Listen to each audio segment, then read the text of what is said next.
नमस्कार, good evening, स्वागत है। आप देख रहे हैं टॉप 5। हम 5 हाजिर हैं आपको बताने के लिए 5 बजे तक की 25 खबरों का पूरा अपडेट। शुरू करते हैं आज का टॉप 5। वक्फ कानून में संशोधन को लेकर देश में सियासत सरगर्म है और इसी बीच बिल को जेपीसी यानी ज्वाइंट पार्लियामेंट्री कमेटी में भेज दिया गया। आज लोकसभा अध्यक्ष ओम बिरला ने जेपीसी गठित कर दी। जेपीसी में लोकसभा से 20 और राज्यसभा से 10 सदस्य शामिल हैं। समिति में जगदंबिका पाल, निशिकांत दुबे, अरुण भारती, तेजस्वी सूर्या, गौरव गोगोई, ए राजा, कल्याण बनर्जी, असदुद्दीन ओवैसी जैसे नेता शामिल हैं। संसद के अगले सत्र से पहले रिपोर्ट ये समिति सौंप देगी।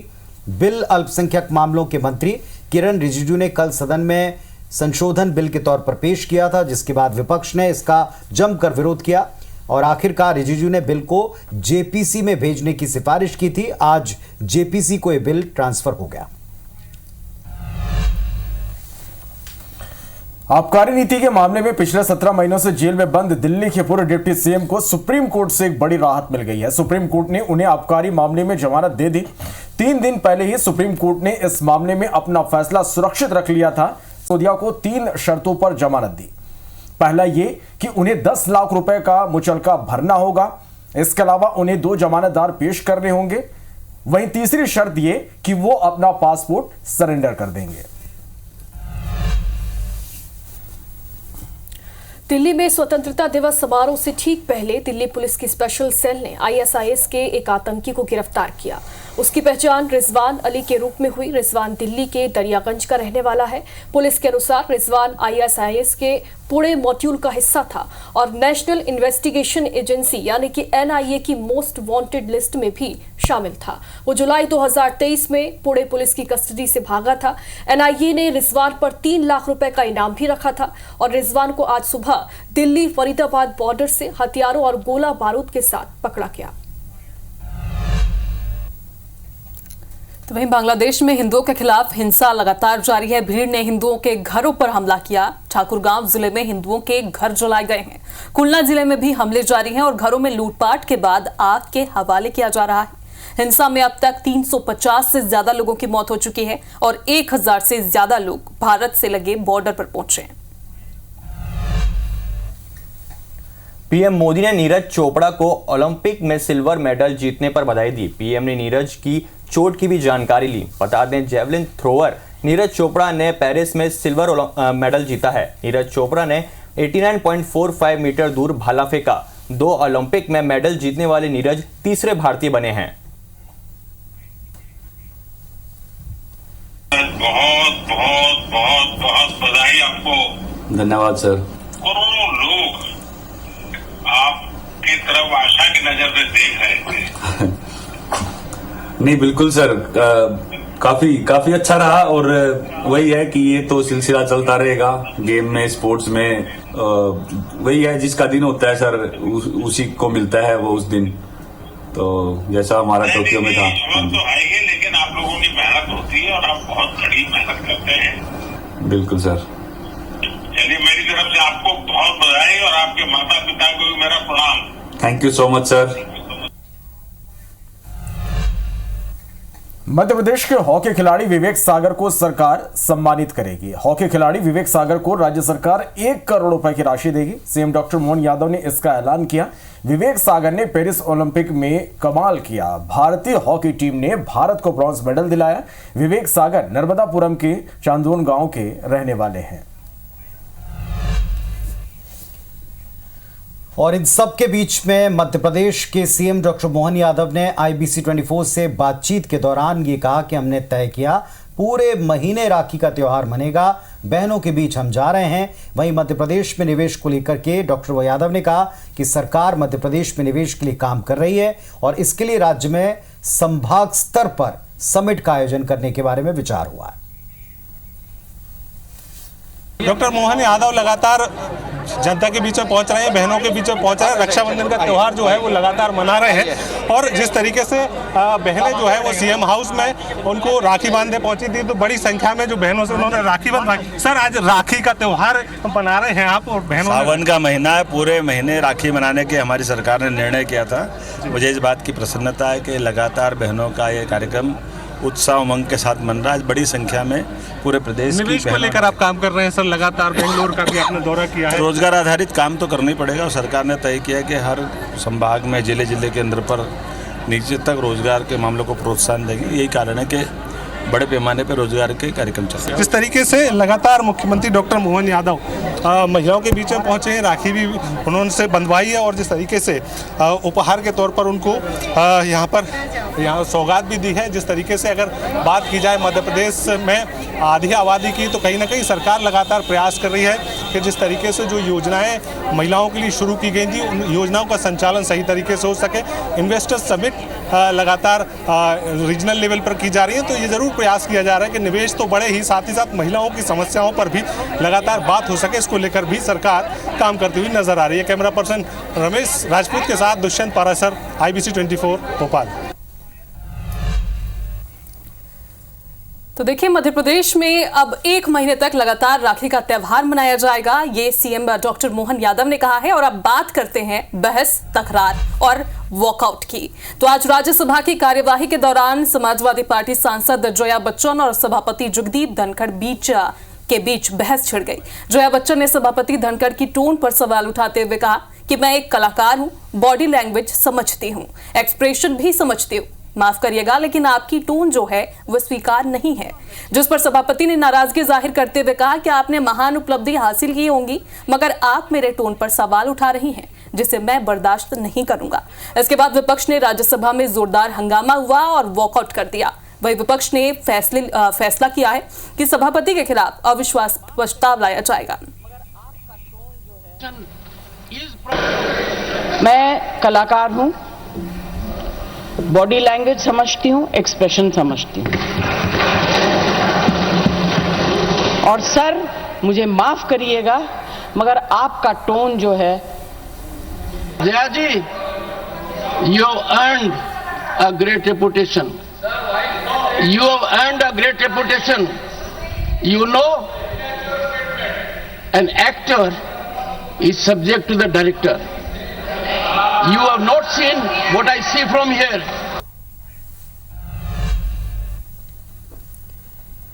तो कुछ ही दिन पहले, बल्कि 2 दिन पहले, आपको याद होगा जगदीप धनखड़ और जया बच्चन के बीच का एक वीडियो सामने आया था जिसमें थोड़ी हंसी ठिठोली थी। और आज ये वीडियो भी सामने आया जिसमें तकरार दिखाई पड़ रही है दोनों नेताओं के बीच में। और ये तय हुआ है कि एक पत्र विपक्ष इसके खिलाफ लिखेगा, जगदीप धनखड़ के खिलाफ अविश्वास पत्र लेकर आएगा। इन सब के बीच में प्रधानमंत्री ने अपने एक्स प्रोफाइल का फोटो चेंज कर लिया। हर घर तिरंगा अभियान बीजेपी की प्रायोरिटी है, 11 अगस्त से इसको शुरू करेंगे। और एक्स पर उन्होंने लिखा है कि जैसे जैसे इस वर्ष का स्वतंत्रता दिवस नजदीक आ रहा है, आइए फिर से हैशटैग हर घर तिरंगा को एक यादगार जन आंदोलन बनाए। मैं अपनी प्रोफाइल तस्वीर बदल रहा हूं, आप सभी से आग्रह करता हूं कि आप भी ऐसा करें। मध्य प्रदेश में बीजापुर विधानसभा सीट में उपचुनाव को लेकर कांग्रेस की तैयारी शुरू हो गई है। बैठक में प्रत्याशी के नाम को लेकर मंथन हुआ। पीसीसी अध्यक्ष की बनाई गई समिति के सदस्य बैठक में मौजूद रहे और इसके अलावा बैठक में राज्यसभा सांसद अशोक सिंह, विधायक फूल सिंह बरैया समेत कई सदस्य मौजूद रहे। बीती रात ग्वालियर में हुई बैठक में 5 नामों पर रायशुमारी हुई। बीजेपी के नाराज नेताओं के नामों पर भी चर्चा हुई है। पीसीसी अध्यक्ष जीतू पटवारी ने कहा कि अमरवाड़ा में कांग्रेस इस बार चुनाव हार गई थी, लेकिन अब माइक्रो लेवल पर चुनाव लड़ा जाएगा। मध्य प्रदेश श्रम विभाग ने नई गाइडलाइन जारी की है। 3.25 लाख आउटसोर्स कर्मचारियों को ग्रेच्युटी और वीकली ऑफ मिलेगा। सरकारी विभागों, उपक्रमों और निगम मंडल बिजली कंपनियों के कर्मचारियों को भी इसका लाभ मिलेगा। साप्ताहिक अवकाश सहित अन्य सुविधाएं मिलेंगी। वहीं कंपनी निर्देश न माने तो कर्मचारी कोर्ट भी जा सकेंगे। तो इधर छत्तीसगढ़ में निकाय और पंचायत चुनाव की सुगबुगाहट तेज हो गई है। राज्य सरकार ने निकाय और पंचायत चुनाव एक साथ करने के लिए आम जनता से सुझाव मांगे हैं। प्रदेश की जनता 17 अगस्त तक सरकार को अपना सुझाव दे सकती है। बीजेपी विधायक ने विधानसभा में इस पर अशासकीय संकल्प लाए थे, जिस पर राज्य सरकार ने एक समिति गठित कर दी है। इधर मध्य प्रदेश की राजधानी भोपाल स्थित संघ के प्रांतीय कार्यालय संविधा की सुरक्षा हटा ली गई है। संविधा कार्यालय को पिछले 15 साल से एसएएफ के 5 गार्ड की सुरक्षा दी गई थी। संविदा में संघ के क्षेत्रीय पदाधिकारी भी रुकते हैं। संविदा कार्यालय के सामने अस्थायी टेंट लगा था, लेकिन पुलिस सूत्रों की माने तो सुरक्षा की समीक्षा के बाद गृह विभाग ने समीक्षा कार्यालय की सहमति से सुरक्षा हटाई है। छत्तीसगढ़ में नकली होलोग्राम और शराब घोटाले के आरोपी होटल कारोबारी अनवर ढेबर और पूर्व आबकारी अधिकारी अरुणपति त्रिपाठी को रायपुर लाकर विशेष कोर्ट में पेश किया गया। उत्तर प्रदेश के मेरठ की जेल से प्रोडक्शन वारंट पर इन आरोपियों को लाया गया। ईडी ने कोर्ट से आरोपियों की 7 दिन की रिमांड मांगी। दोनों पक्षों की बहस सुनने के बाद न्यायाधीश ने 6 दिन की पुलिस रिमांड मंजूर की। इसके अलावा इसी मामले में जेल में बंद त्रिलोक सिंह, ढिल्लन और अरविंद सिंह को भी ईडी की विशेष कोर्ट में पेश किया गया। कोर्ट ने दोनों पक्षों की बहस सुनने के बाद 22 अगस्त तक न्यायिक रिमांड बढ़ाने का आदेश दिया। छत्तीसगढ़ में केबल नेटवर्क का काम कर रहा ग्रैंड विजन नियमों को ताक पर रखकर शहर में केबल नेटवर्क फैला रहा है। जानकर हैरत होगी, रायगढ़ शहर में केबल नेटवर्क का तार बिछाने के लिए ग्रैंड विजन बिजली के खंभों का इस्तेमाल कर रहा है। ग्रैंड विजन ने बिजली के खंभों को इस्तेमाल करने के लिए कोई परमिशन विभाग से नहीं ली। इतना ही नहीं, कई खंभों पर हुकिंग करके बिजली भी ली जा रही, चोरी की बिजली। और ऐसे में बिजली विभाग को लाखों रुपए के राजस्व का नुकसान हो रहा है, चपत लग रही है। नियमानुसार अगर किसी भी तरह केबल बिजली के खंभों पर डाली जाए तो संबंधित कंपनी को बिजली विभाग से बाकायदा रिटर्न में इसकी परमिशन लेनी होती है और एक निश्चित राशि विभाग को देनी पड़ती है। लेकिन रायगढ़ में ग्रैंड विजन ने ना तो कोई अनुमति ली और ना ही कोई राशि दी। मामला उजागर होने के बाद अधिकारी अब एक्शन लेने की बात कहते हैं। इस मामले में CSPDCL के EE का यह कहना है कि शहर में सिर्फ एक टेलीकॉम कंपनी ने केबल लगाने की अनुमति मांगी है। CSEB अब ग्रैंड विजन को नोटिस देगी, कार्रवाई करेगी। नियम तो ये है कि एक्चुअल में उनको बिजली विभाग से बाकायदा अनुमति लेके केबल अपने बिजली में डालना था जी, जिसके लिए हम लोग जांच भी किए और कई फाइबर कंपनियों को कुछ उसमें नोटिस भी जारी किए हैं जी, और बाकायदा उनको विधिवत अनुमति लेके अपने केबल का उपयोग करना चाहिए। जांच अवैध पाए जाते हैं किसी प्रकार का तो बाकायदा उनके खिलाफ कार्रवाई किया जाएगा। खबर भिंड से है, जहां गोरमी नगर परिषद इलाके के वार्ड क्रमांक 3 और 7 में 2 जर्जर मकान गिरने से एक महिला और एक बच्चे की मौत हो गई है। हादसे में 3 लोग घायल हुए हैं। इनमें से 2 घायलों की स्थिति गंभीर होने पर उन्हें ग्वालियर रेफर किया गया है। घटना की सूचना मिलने पर नवीन एवं नवकरणीय ऊर्जा मंत्री राकेश शुक्ला ने मृतकों के परिजन से मुलाकात की और हर संभव मदद दिलवाने का आश्वासन दिया। दतिया में 8 अगस्त की शाम कांग्रेस की रैली के दौरान गोलियां चल गई, जिसके बाद पूरे इलाके में दहशत का माहौल है। ये गोलीबारी उस वक्त हुई है जब कांग्रेस की जन आक्रोश रैली थी, जिसमें जीतू पटवारी शामिल हुए और वे कलेक्टर को ज्ञापन देकर वहां से निकले ही थे कि एसपी ऑफिस के सामने यह सनसनीखेज वारदात हुई है। गोली चलाने को लेकर युवक कांग्रेस के पूर्व जिलाध्यक्ष और उनके भाई सहित उनके एक और साथी को गिरफ्तार कर लिया गया है। विदिशा में विजय सूर्य मंदिर को लेकर कलेक्टर के पत्र के बाद एक नया विवाद शुरू हो गया। आर्कियोलॉजिकल सर्वे ऑफ इंडिया के दस्तावेजों में विजय सूर्य मंदिर को मस्जिद कहा गया, जिसको लेकर 1992 से मंदिर की लड़ाई लड़ रहे भाजपा विधायक मुकेश टंडन ने आपत्ति जताई और उन्होंने नाग पंचमी पर होने वाले बीजा मंडल पूजन मामले को लेकर कहा कि उससे उनकी भावना आहत हुई है। मामले को लेकर पीएम मोदी को पत्र भी लिखा है, दिल्ली जाकर मुलाकात भी करेंगे और जल्द ही कोर्ट का दरवाजा भी खटखटाएंगे और विधानसभा में मंदिर को मुक्त करने की मांग भी उठाएंगे। मुरैना में पुलिस ने 6 हत्या के आरोपियों को गिरफ्तार कर जेल भेज दिया है। हत्या करने वाले कोई और नहीं बल्कि मृतक की पत्नी के प्रेमी और उसके साथी हैं। पुलिस के अधिकारियों ने बताया कि मृतक की पत्नी मुरैना इलाके के बनखंडी रोड पर कंप्यूटर सीखने के लिए जाती थी। कंप्यूटर सिखाने वाला युवक उसके साथ प्रेम संबंध इतने बढ़ गए दोनों के बीच कि उसने अपने प्रेमी से पति की हत्या करवा दी।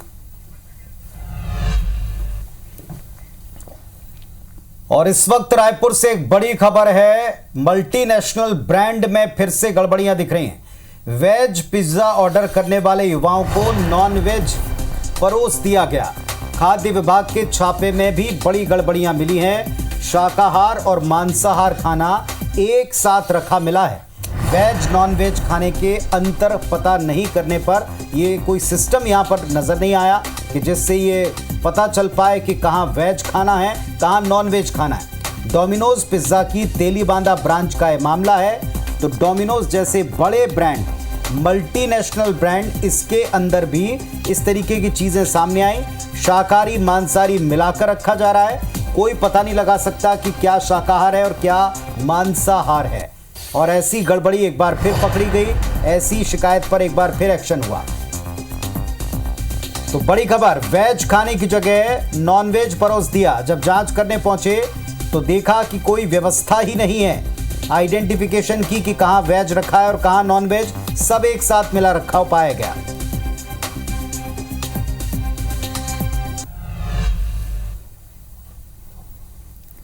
इधर बिलासपुर में गर्भवती महिला की कुल्हाड़ी मारकर हत्या कर दी गई। पति ही हत्यारा निकला है। पारिवारिक विवाद में वारदात को अंजाम दिया गया है। आरोपी पति को पुलिस ने हिरासत में ले लिया है। पूछताछ की जा रही है। सीपत थाना क्षेत्र के कुली गांव का मामला है।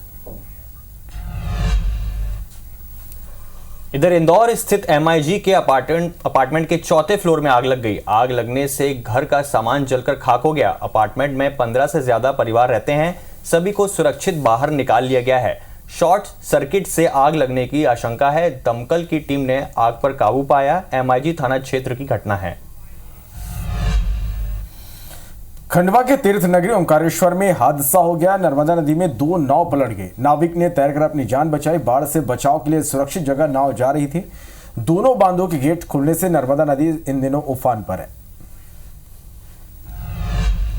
अब बिलासपुर से स्कूली बच्चों का वीडियो देखें जो बड़ा वायरल हो रहा है। बच्चियों से जूठे बर्तन साफ कराए जा रहे हैं। स्कूल स्टाफ पर बर्तन साफ कराने के आरोप लगे हैं। शासकीय प्राथमिक शाला मटियारी का वीडियो है जहां बच्चियों से बर्तन साफ कराए जा रहे हैं। बजाय पढ़ाई के ये काम लिया जा रहा है।